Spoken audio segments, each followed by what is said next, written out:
लेकिन मेलसी के लोगों, इससे भी ज्यादा खुशखबरी आपको सुनाने लगा हूं।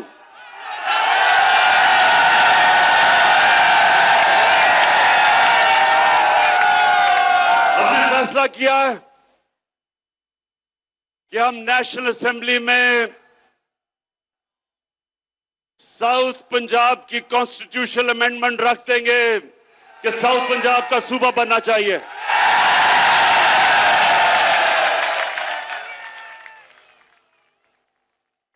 अब हम देखेंगे कि क्या ये पीपल्स पार्टी और नून लीग, आप तो बड़ी देर से लोगों को वादा कर रहे हैं जनूबी पंजाब का, क्या आप हमारी हिमायत करेंगे या नहीं, अब आपके सामने आ जाएगा। लेकिन इंशाअल्लाह हमने ये बिल रख देना असेंबली में, और ये बड़े मुश्किल वक्त में, आपको पता नहीं कि अल्लाह ने हमारी हुकूमत को किन किन इम्तिहानों से गुजारा है। पहले एक मुल्क मिला जिसको रे चोरों का टोला दिवालिया निकाल चुका था, उसको संभाला, और फिर जब वो संभल रहा था तो 100 साल में एक दफा इस तरह का बुरहान आता है जो कोरोना वायरस पाकिस्तान और सारी दुनिया में आ गई। और मैं अल्लाह का शुक्र अदा करता हूं कि हमारा वो मुल्क है जो दुनिया मानती है कि 190 मुल्कों में से वो 3 वो मुल्कों में से है जिसने सबसे बेहतर तरीके से इस बड़े बुरहान से अपने मुल्क को निकाला है, अपने लोगों को भी बचाया, अपनी मायशत को भी बचाया। और उसके बाद महंगाई का समुंदर आ गया सारी दुनिया में। मेलसी के नौजवानों, आपको पता होना चाहिए कि इस वक्त दुनिया की तारीख में, यानी, और मैं तारीख की बात कर रहा हूं कि अमेरिका में 40 साल के बाद सबसे ज्यादा महंगाई आई है, बर्तानिया में 30 साल के बाद, जर्मनी में 26 साल के बाद, तुर्की में 20 साल के बाद। इतनी महंगाई दुनिया में जो आई है, उसके मुकाबले में पीपल्स पार्टी का जो 2008 से 13 का दौर था, उस दौर में ज्यादा महंगाई थी आज से। लेकिन इस महंगाई के बावजूद इंशाअल्लाह हमने पूरी कोशिश की कि आपके ऊपर हम कम बोझ डालें, और अल्लाह का करम है कि हमारी पाकिस्तान की तारीख में सबसे ज्यादा टैक्स इकट्ठा किया गया है। और उसकी वजह से मैंने 10 रुपए कम किया पेट्रोल और डीजल,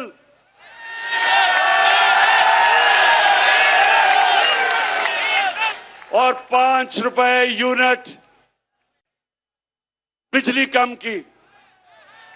ये सिर्फ इस तरह हम कर सके कि हमारी एफबीआर ने रिकॉर्ड टैक्स इकट्ठा किया, हमारी कौम ने टैक्स दिया। और मेरा अपनी कौम से वादा है, जितना जितना आप हमारे टैक्स देते रहेंगे, वो सारा टैक्स मैं अवाम के ऊपर बोझ कम करने पे लगाऊंगा। और अगर ये जो भगौड़ा बैठा हुआ है लंदन में, जिस दिन इसका मैंने पैसा वापस ले आया, तो मैं आपको वादा करता हूं कि पेट्रोल और डीजल की कीमत आधी कर दूंगा।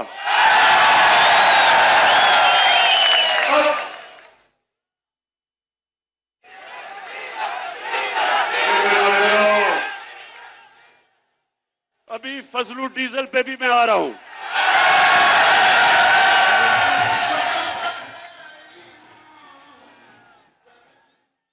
अच्छा, मेलसी के लोगों, ये भगौड़े और डीजल के ऊपर आने से पहले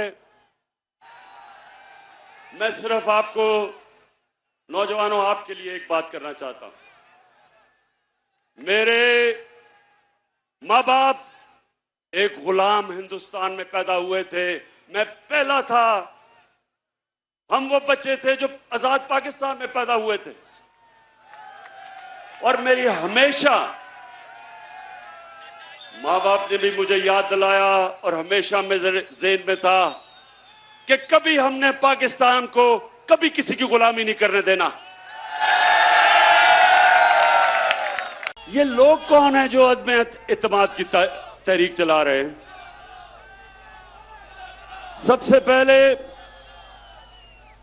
सबसे पहले मुजरिम नंबर 1 नवाज शरीफ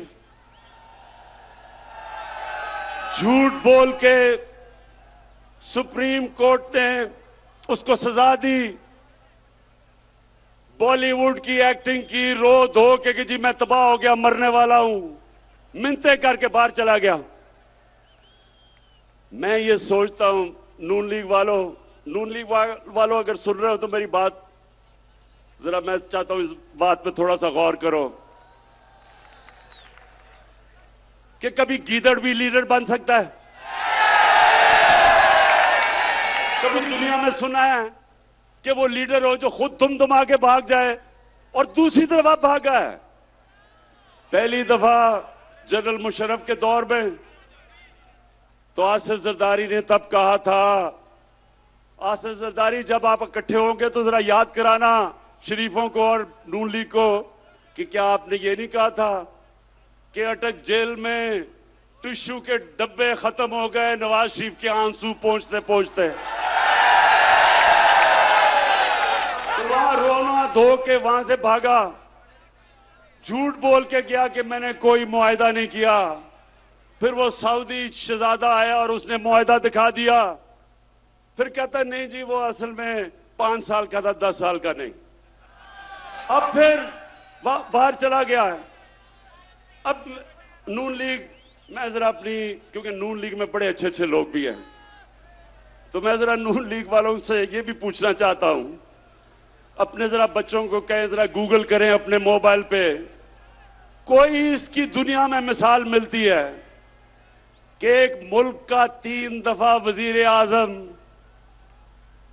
उसके 2 बच्चे बाहर गए, अरबों रुपए के महलों में रह रहे हैं, वो खुद अरबों रुपए के महल में रहता है, और जब बच्चों से पूछते हैं कि जी ये पैसा किधर से आया, कहते जी हम तो पाकिस्तानी शहरी नहीं हैं, हम जवाबदेही नहीं हैं। यानी 3 दफा मुल्क का सदर, प्राइम मिनिस्टर, इसका मतलब कि वो फिर ये सिर्फ पाकिस्तान को लूटने के लिए आते हैं, पैसा चोरी करके बाहर, छुट्टियां बाहर, ईद बाहर, घर बाहर, शॉपिंग बाहर, और पाकिस्तान सिर्फ लूटने के लिए रखा हुआ है। ये है नंबर 1 जो चाहता है अदम इत्तेमाद की तहरीक हो, इसलिए कि वो चाहता है कि फिर से उसको याद आ रहा है कि कैसे उन्होंने मजे मजे से पाकिस्तान को पिछले 30 साल में लूटा है। दूसरा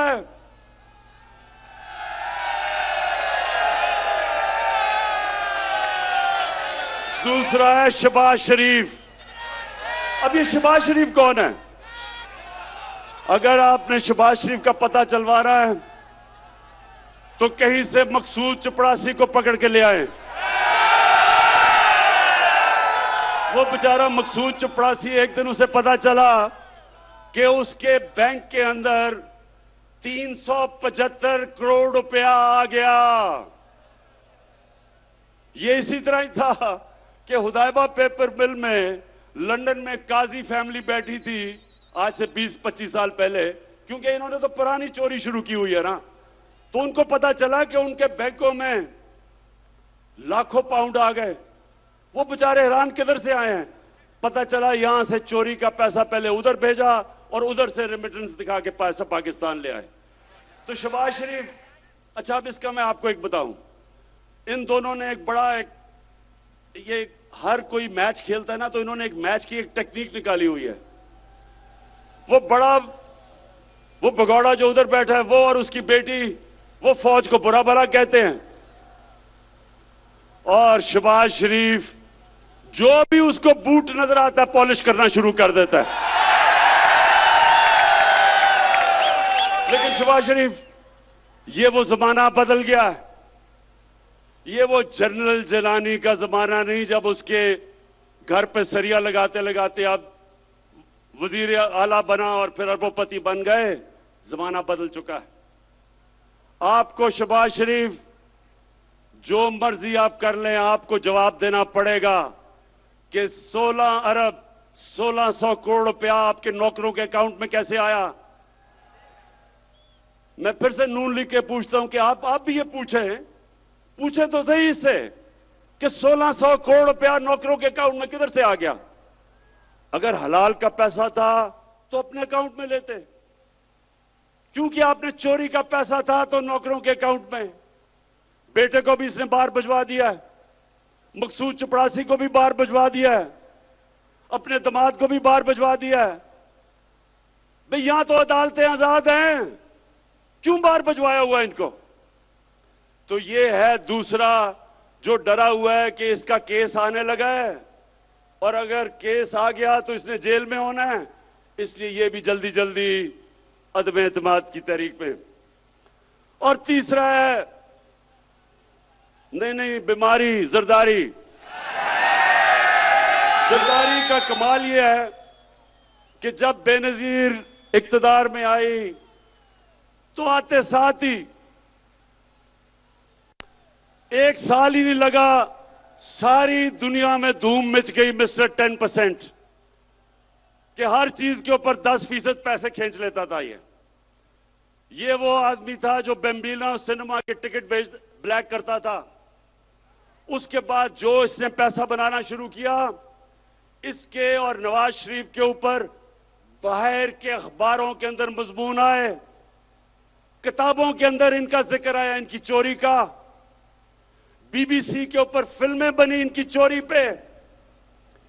इसी जरदारी को 2 दफा नवाज शरीफ ने जेल में डाला करप्शन पे, और हुदैबा पेपर मिल का जो करप्शन का केस था वो जरदारी ने उसके ऊपर बनाया नवाज शरीफ पे। 96 की असेंबली में आसिफ जरदारी से पूछा गया कि सारे महल आपका है या नहीं है। एक बड़ा महंगा इसने महल खरीदा बर्तानिया में। इसने असेंबली में कहा ये मेरा नहीं है। वो केस हुआ, केस पाकिस्तान जीत गया, सारे माल को बेचा, पैसा पाकिस्तान आना था।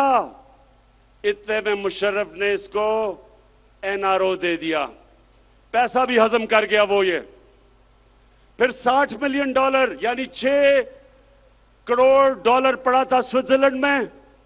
पाकिस्तान ने केस किया, पाकिस्तान केस जीतने लगा था, मुशर्रफ ने एनआरओ दिया, वो भी हजम कर गया। ये हैं वो लोग जो सारे मिलके कि जी वो बहुत बुरे हालात है पाकिस्तान के, अदम एतमाद हम लेके आएंगे। और चौथे नंबर पे फजलू।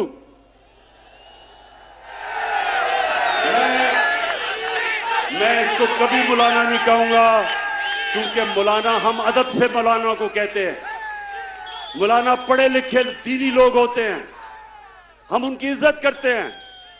लेकिन जो डीजल के परमिट को बेच के पैसे बनाता है, और ये सिर्फ पैसे नहीं बनाता, ये ब्लैकमेल करता है। मदरसे के बच्चों को ले आया, इस्लामाबाद में धरना दिया। वो मीडिया ने जाके मदरसों के बच्चों से पूछा कि ये क्यों आए हो तुम धरना देने। उन्होंने कहा जी इसलिए कि इमरान खान यहूदी एजेंट है। उन्होंने कहा कि ये यहूदियों का या साजिश कर रहा है पाकिस्तान में। मौलाना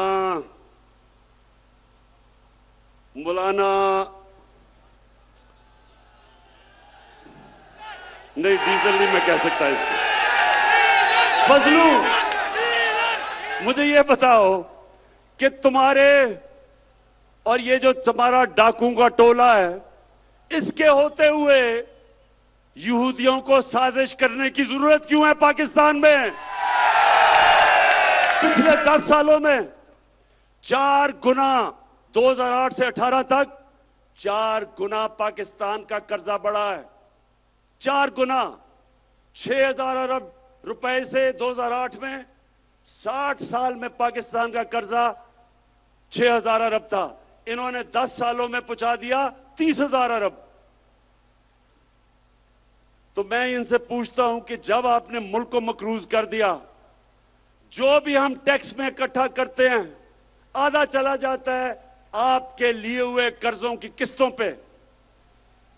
तो जब आपने मुल्क को मकरूज कर दिया तो यहूदियों को साजिश करने की जरूरत क्या है? आप ही काफी हैं। फजलू मैं आपसे, आपकी और मेरी उम्र एक ही है। हमारी उम्र में हमें सोचना चाहिए कि ऊपर वाला कभी भी बुलावा दे दे। हमें अपनी आखिरत की फिक्र करनी चाहिए। और आपका तो थोड़ा वजन भी ज्यादा है, इसलिए आपको अब सोचना चाहिए अपनी आखिरत का। यानी आप एक दीन के नाम पे पैसे बनाते हुए आपको कोई खौफ खुदा नहीं है। कुछ तो सोचें कि आप जो मदरसे के बच्चे, और मैं ये समझता हूं कि ये हमारा बहुत बड़ा असास है, हमारे मदरसे के बच्चे, लेकिन इनको आप इस्तेमाल करें अपनी सियासत चमकाने के लिए और ब्लैकमेल करने के लिए। जो मैंने कुरान पढ़ी है और जो मेरा दीन का जितना भी इल्म है, अल्लाह ने आपको माफ नहीं करना। ये 4 लोग मिलके अदम एतमाद कर रहे हैं।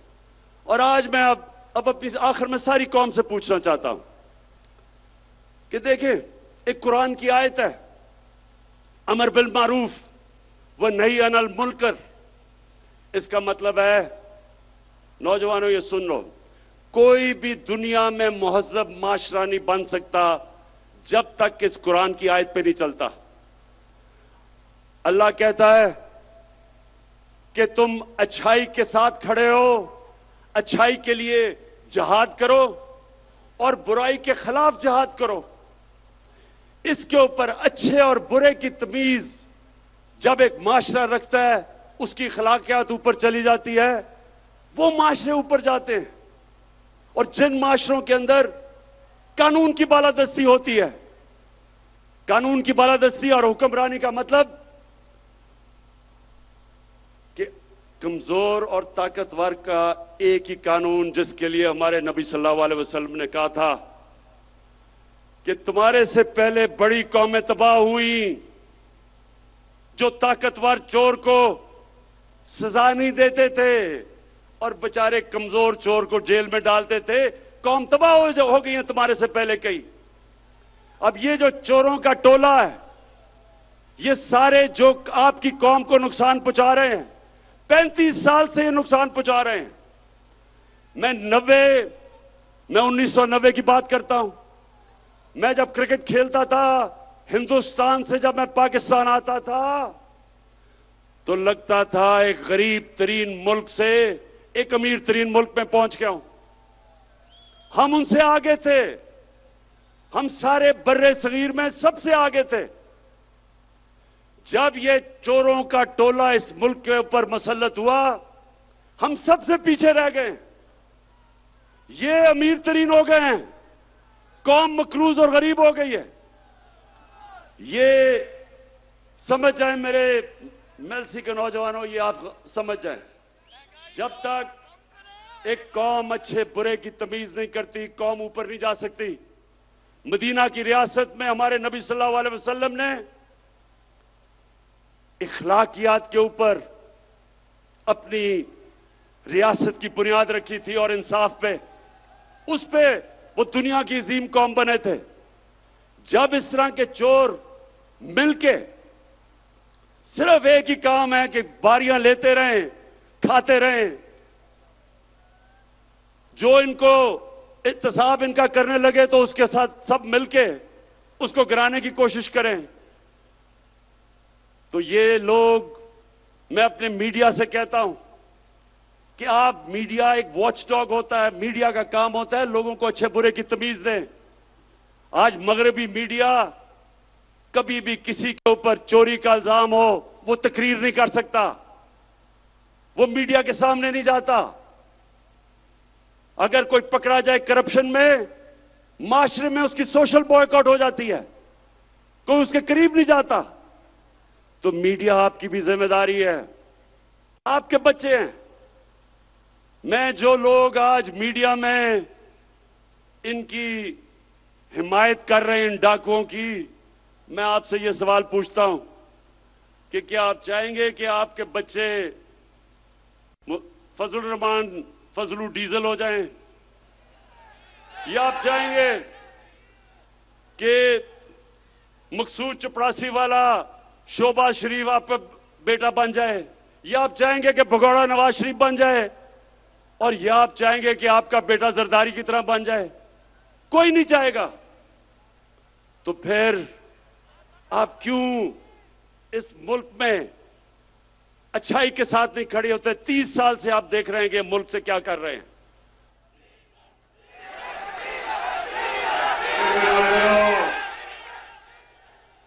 अभी फजलू डीजल पे भी मैं आ रहा हूं।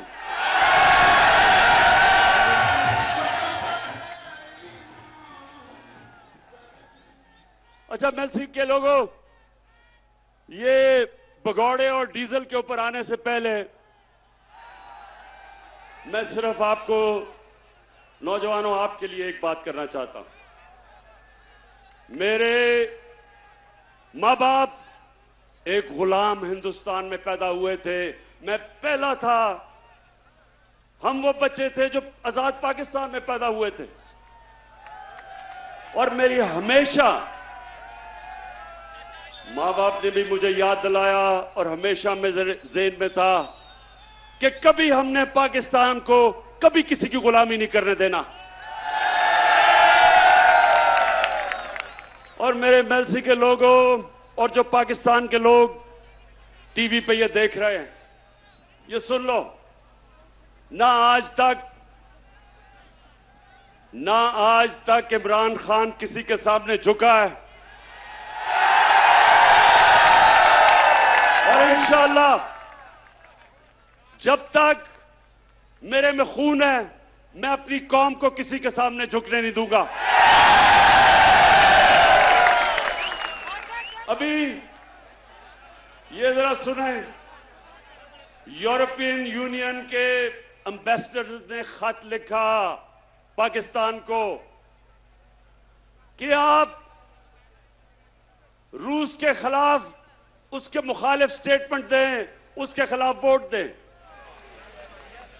मैं ये यूरोपियन यूनियन के एम्बेसडर से पूछता हूं कि क्या आपने हिंदुस्तान को भी ये खत लिखा था? क्योंकि मैं अपनी कौम को याद करवाना चाहता हूं कि ये वो पाकिस्तान था जिसने ये नेटो की मदद की, जो वॉर ऑन टेरर थी, हमने उनका साथ दिया। मैं कभी ना साथ देता, मैं अपनी मुल्क को बाहर रखता उस जंग से, लेकिन उस वक्त का जो सरबराह था उन्होंने उनका साथ दिया। क्या मिला पाकिस्तान को? 80,000 पाकिस्तानियों की जानें गई, हमारा कबायली इलाका उजड़ गया, 35 लाख लोगों ने नकल मकानी की, हमारे मुल्क को 100 अरब डॉलर से ज्यादा नुकसान हुआ। तो क्या मैं अपने यूरोपियन यूनियन के एम्बेसडर से पूछता हूं कि आपने क्या हमारा शुक्रिया अदा किया? क्या आपने कहा कि हां आपने हमारी मदद की थी, हमारी जंग में आपने हमें अप्रिशिएट किया? सारे नेटो के मिला के 10% भी लोग नहीं थे जो इस जंग में मरे। हमारे मुकाबले में जो 80,000 पाकिस्तानियों की कुर्बानी दी गई। तो मैं उनसे आज ये पूछता हूं कि बजाय आपने, जब हमने आपके साथ खड़े हुए थे, बजाय आप हमारा कम से कम शुक्रिया अदा करते, ऐसे आप में से लोग थे जिन्होंने अफगानिस्तान में जो जंग हारी आपने, वो पाकिस्तान को जिम्मेदार ठहराया था। शुक्र करना तो दूर की बात है। और दूसरा, जब कश्मीर में हिंदुस्तान ने इंटरनेशनल कानून तोड़ा, यूनाइटेड नेशंस की सिक्योरिटी काउंसिल की रेजोल्यूशंस की खिलाफ वर्जी करते हुए जो कश्मीर का स्टेटस खत्म किया, क्या आप में से किसी ने हिंदुस्तान से कोई राब्ता तोड़ा, कोई उनकी तनकीद की, कोई तजारत बंद की? तो हम आपके सामने क्या हैं? क्या हम कोई गुलाम हैं कि जो आप कहेंगे हम कर लें? और मैं मिलसी के लोगों, मैं आपको बताऊं कि इनको ये गलत आदतें पड़ी किधर से हैं। 2008 और 2018 के दरमियान में 400 ड्रोन अटैक हुए पाकिस्तान के ऊपर। जब जरदारी मुल्क की बड़ी बीमारी जो दुनिया की तारीख में कभी नहीं हुआ। नौजवानों, आपके पास सोशल मीडिया है, अपने टेलीफोन पे आप जरा गूगल करके देखें कि कभी ऐसा हुआ है कि एक मुल्क किसी मुल्क की जंग लड़ रहा है, उसके लिए जंग लड़ रहा है, और वही मुल्क उसी के ऊपर बमबारी कर रहा है? ये कभी हुआ है? और सवाल ये है कि ये दो डाकुओं ने क्यों नहीं उनसे पूछा, क्यों नहीं उनको कहा कि जब गांव के अंदर और हमारे कबायली इलाके पे जब ड्रोन अटैक यानी बम फटता था तो बच्चे बेकसूर लोग मारे जाते थे। जब ड्रोन अटैक एक घर पे फटता है तो लोगों के गोश्त के टुकड़े दीवारों पे होते हैं। इनको कोई शर्म नहीं आई कि हमारे पाकिस्तानी मर रहे थे। बाहर से हमारा ही दोस्त जिसके लिए हम जंग लड़ रहे हैं, वही आके यहां ड्रोन अटैक कर रहा था। क्यों ये दोनों बोल नहीं रहे थे? क्यों नहीं बोल रहे थे?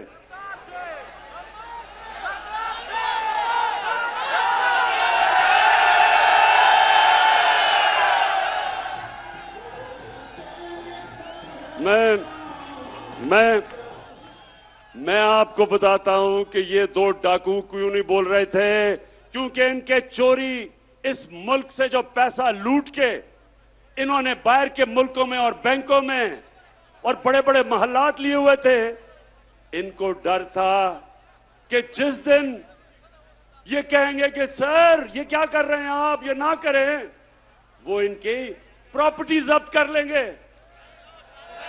आज रूसियों की जो उनकी मगरब में असासे हैं वो जब्त कर रहे हैं। इनको भी वही डर लगा हुआ था। तो ये पैसे के बुत की पूजा करने वाले चुप करके तमाशा देखते रहे और हमारे लोगों का खून होता रहा।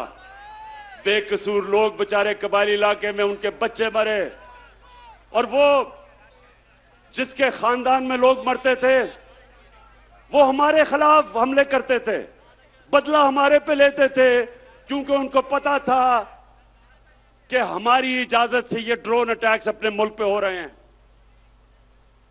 आप बताएं, जब से इमरान खान वजीर आजम बना कोई ड्रोन अटैक हुआ है? ना ही हुआ। और मैं आज अब सबके सामने कहता हूं कि कभी किसी ने कोशिश की ड्रोन अटैक करने की, मैं पाकिस्तान की एयरफोर्स को कहूंगा कि वो ड्रोन को नीचे गिरा दे। इसलिए कि ये कानून की खिलाफ वर्जी है। कोई दुनिया में कानून इजाजत नहीं देता कि आप किसी के मुल्क में आके अटैक करके और लोग मार दें। अंग्रेजी में कहते हैं जज, ज्यूरी, एक्सिक्यूशनर। ये किसी कानून के अंदर नहीं है, ये जंगल के कानून के अंदर है। मैंने और मैं मेरे पाकिस्तान के नौजवानों, मैं ये चाहता हूं, ये गौर से एक बात समझ लें आप। कभी भी कोई कौम अजीम कौम नहीं बनी जो दूसरों के सामने झुकती है। सिर्फ खुददार कौमें अजीम कौम बनती हैं। जो किसी से भीख मांग के गुजारा करती है कौम, वो ऐसे ही है जैसे कि अगर मैं वसाखिया पकड़ लूं, अपनी टांगों पे जोर ना डालूं, मेरी टांगें कमजोर हो जाएंगी। इसी तरह मुल्क कमजोर हो जाते हैं जो अपने पैर पे नहीं खड़े होते। हम कोई किसी से दुश्मनी नहीं चाहते, हम सबसे दोस्ती चाहते हैं। हमारी रूस से भी दोस्ती है, हमारी अमेरिका से भी दोस्ती है, हमारी चाइना से भी दोस्ती है, यूरोप से भी है। हम किसी कैंप में नहीं हैं, लेकिन क्योंकि हम न्यूट्रल हैं, इंशाल्लाह हम उन मुल्कों के साथ मिलकर एक दिन कोशिश करेंगे कि जो यूक्रेन में जंग है ये बंद हो। इससे बहुत दुनिया को नुकसान हो रहा है। इससे तेल की कीमतें आसमानों पे चली गई, गंदम की कीमतें आसमानों में, गैस की कीमत उधर पहुंच गई है कि ये यूरोप जैसे मुल्क, बर्तानिया जैसे मुल्क में इस वक्त लोगों को मुश्किल पड़ी हुई है। तो इसलिए हम जंग में किसी का साथ नहीं देंगे, अमन में सबका साथ देंगे। मैं आज आखिर में एक बात कह के अपना बात खत्म करता हूं कि मैं 25 साल पहले मैं सियासत में आया ही था इनका मुकाबला करने के लिए। जब तक मेरे में खून है मैं इनका मुकाबला करूंगा।